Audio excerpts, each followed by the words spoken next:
She was lifeless and she was dead. Like her head was like this on my shoulder. I remembered my leg really hurting, and then I looked to my leg and I had this dead body all over my leg. So at that point I started like looking for my phone. I remember like twisting a little bit to this side and I could see my phone on the back of the dead body or something, somewhere between around this area. You talk about Philistine all the time, but what about Israel? Did people not go through all these things? But still, I want to end up this video by saying that we support Israel, of course. That's it. Hello, hola, ciao, bonjour, salamu hayo, merhaba. So welcome back to the channel of Indian Reactors. Me, Soeraskos, and we are back today to react on your suggested videos, to the videos that you have been recently suggested me. And this is, like the title of the video says, Yuval Raphael story, Nova Music Festival, Massacre Survivor. So this is JIJ October 7 Survivors project. So this is basically the story of Yuval Raphael, who is an Israeli singer. I've recently reacted to you can say Eurovision performance of Yuval, and this time we are seeing the story that I'm sure, because from the thumbnail it says warning contains descriptions of extreme violence, Jerusalem Institute of Justice. So without wasting much time, let's get directly into the video and let's find out how the video goes. We're going to be discussing further about the video after watching it, but firstly I think we should take a quick look at the videos without wasting much time. Let's get started. Before we proceed on to our reaction, if you guys really like to see those ASMR head massage videos, relaxing videos, then make sure to check out our second channel, and you'll find the link of the channel in the description. So after watching this reaction, just go on to the channel, check out our videos and subscribe to that channel. Alright, so let's see how the video goes, and here we go. Okay. Hello, my name is Yuval Raphael. I'm a 23-year-old. I was at the Nova Music Festival with 4 other of my friends. We were 5 in total. In Hebrew we say we were in orot, like we were in lights. We were very excited. One of my friends waited for that party for like 6 months. It's a very, very big production. We went to the Kanta, to our resting place, and that's when everything started. And I remember looking immediately at my phone and I saw 40 updates, 40 notifications of red alerts. I was pretty calm about it because before October 7th, I was positioned in the army. I was the one that allows Palestinians in for work. There's a lot of Palestinian employees that have authorization to go inside Israel and work and then go back. So still, I was very... Did she said she was in army? Because I think, according to my knowledge, everyone in Israel has to serve in the army, if I'm not wrong. So that's where I think that's why she said she was in army and she was posted somewhere, because that's what I think. I might be wrong. Very, very calm. Like I was a pretty calm person.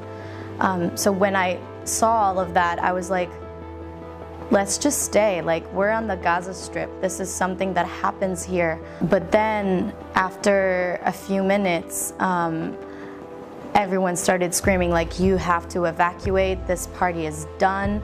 So we took all of our stuff, we took the tent and everything, and we just ran to the car. And that's when I saw all the missiles. There was a lot of people trying to get out, so there was a line of cars.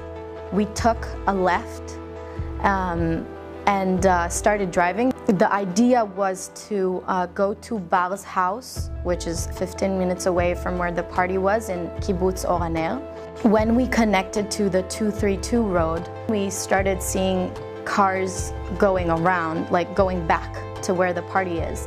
And we couldn't understand what was going on. So we asked someone to stop the car. He opened the window and we asked him what is going on. And they were saying that there is probably a terrorist on the road shooting cars. Obviously, we were not taking any chances, and Adar, the one driving the car, she remembered we saw 2 bomb shelters on both sides of the roads. She decided she wanted to go inside the bomb shelter. So we turned around, we parked the car. There were tons of people there, outside the bomb shelter, inside the bomb shelter. When we went inside, I was constantly with my dad on the phone. And that's when we started hearing gunshots outside. And a lot of the people inside the bomb shelter, they started screaming, "It's the military, it's fine." So I'm telling my dad, the military is here, they're handling the situation, it's fine. And then a few minutes later, they started screaming, "We have a wounded person outside."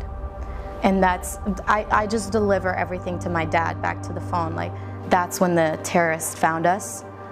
They went inside the bomb shelter. First of all, they shot everyone that was in the pathway, and then they came inside and they started shooting everyone inside. I dropped my phone, and then what I remember is the pace of the gunshots. It was not like, it was boom, boom, boom, boom, boom, boom, Gunshots. boom. And then the shooting stopped, and because we were on the road, we could hear them going out, slamming the car door, and driving away. And so I looked to my friends, they were alive. And then I looked to my left to the girl that was holding my hand. She was lifeless and she was dead. Like, her head was like this on my shoulder. I remembered my leg really hurting, and then I looked to my leg and I had this dead body all over my leg. We were around 50 people. After the first shooting, I called my dad to tell him I'm alive, and I was like, "Dad, there is dead people, you have to call the police, you have to tell them to get to us." Like, he's processing the whole thing during the conversation. איפה את? תשלח משטרה לפה. אבא, יש מלא מתים, תשלח משטרה לפה. אני שולח. מתים? אבא, בבקשה, תשלח משטרה לפה. אני שולח עכשיו. ממי, תהיי רגועה. תשארי איתי על הקו, אל תנתקי ממני את הקו, טוב? תהיי בשקט. And then there is like a switch that happens to him. He goes like, "Play dead. Play dead, just hang up the phone with me, just play dead." יובלי, רגע, ויש שם מחבלים עדיין? מסתובבים, אבא, תשלחו ניידות. תהיי מתה. יובלי, תהיי מתה. תנתקי את הטלפון ממני, תהיי מתה. I hung up the phone. I told everyone that was in the bomb shelter that every single time that we hear them coming, we have to play dead. Even the ones who got gunshots. They came back inside, they shot again. Every time that they went out, I took my phone and I started calling the police constantly. And they were like, "Send me your location." And it was very bad signal inside the bomb shelters. After constantly calling the police for 4 hours and them constantly coming inside the bomb shelters, shooting more and more people, I had kind of like a breaking point. My leg felt like it was gonna explode. It was so hot inside. I remember the last conversation with one of the people that answered the phone from the police. And he told me again, "There is a unit coming to you."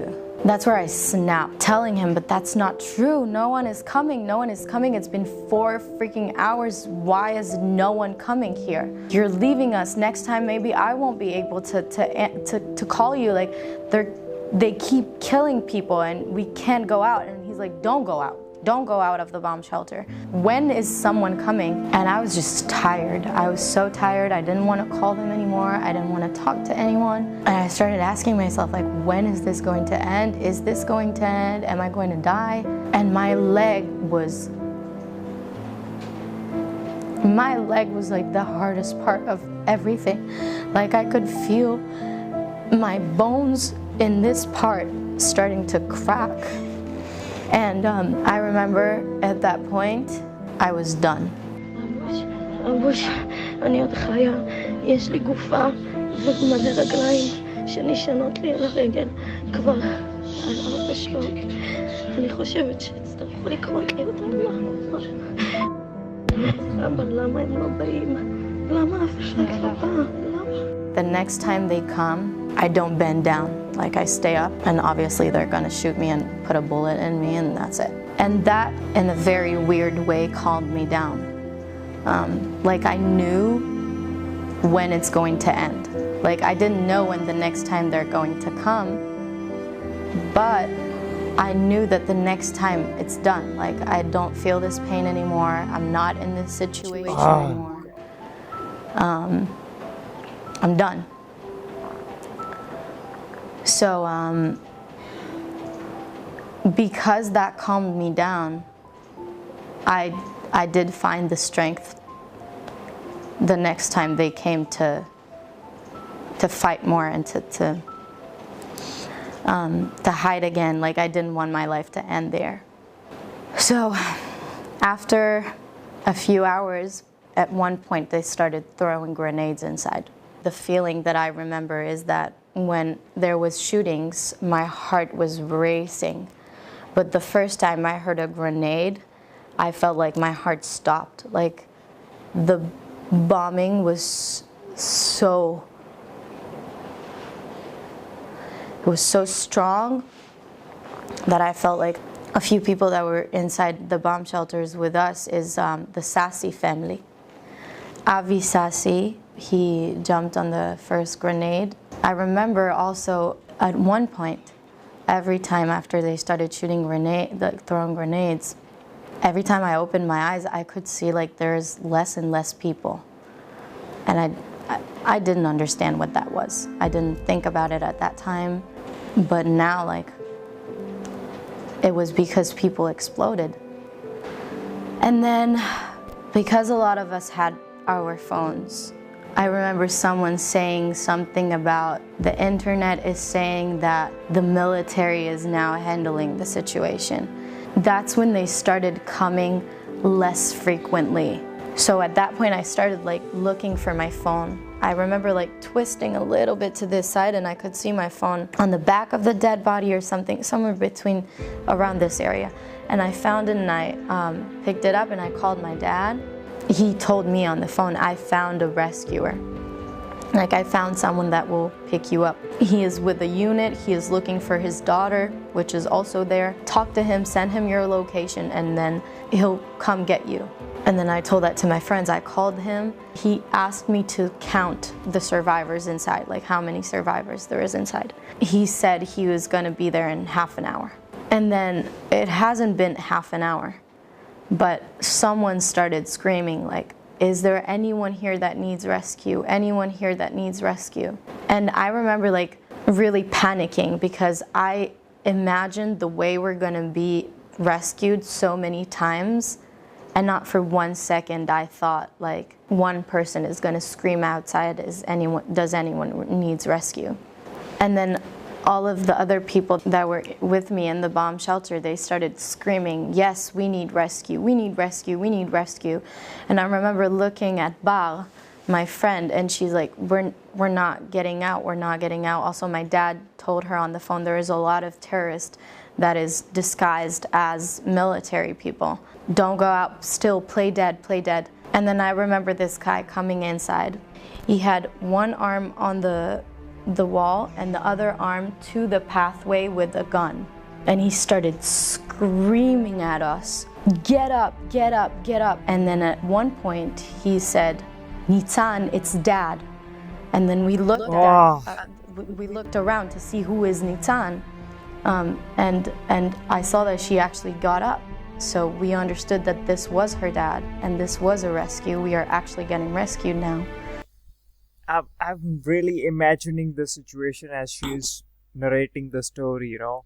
And at this point, I could only say that the person who came to rescue them, you can see that person as the angel. Trust me, man, it's just like the best feeling in the world. You are alive, you are scared, and you don't know whether you're gonna, come out of this or not. And all of a sudden, someone you know comes out to rescue you. That person is like an angel, and that's the best feeling, I could say, you can get in your life. And so everyone started getting up, like all of a sudden everyone, but I couldn't get up because I had the dead body on my leg. So when Adar, my friend, got up, I looked at her and I was like, you have to take her out. And she looked at me like I wasn't even talking. She was just staring at me like this. The rescuer screamed at her, "Why are you just standing there? Come on!" And then she went to him. And then I saw Ben that got up, and I said, "Ben, you have to take her out." And I did the same thing. And then he realized, and then he took her hand, he pulled her a little bit, and he managed to move her. And that's when I went to go out of the bomb shelter. And I had to step on top of the dead bodies. I looked up and I saw daylight, and I saw a truck, and I saw another truck next to that truck. And then I looked to the side when I completely got up, and I saw 2 soldiers leaning down with the guns. And then we drove away. He told us not to look outside, and then we were evacuated to the hospital. That's where I met my dad and my uncle and my sister. After the first week, we did an interview in the press, and it gave me strength, like to explain or to talk about it, or to, like, there was nothing I could do in that situation. Instead of only the bare minimum of trying to play dead. But now I feel like this is my way of fighting this. Like, it gives me my strength back to explain and to talk about it and to tell people and to maybe make a change, hopefully, of people understanding what had happened. So it's kind of the way to fight them back. I think this is the bomb shelter they were in. It helps me feel like I am fighting back, and also this cannot happen again.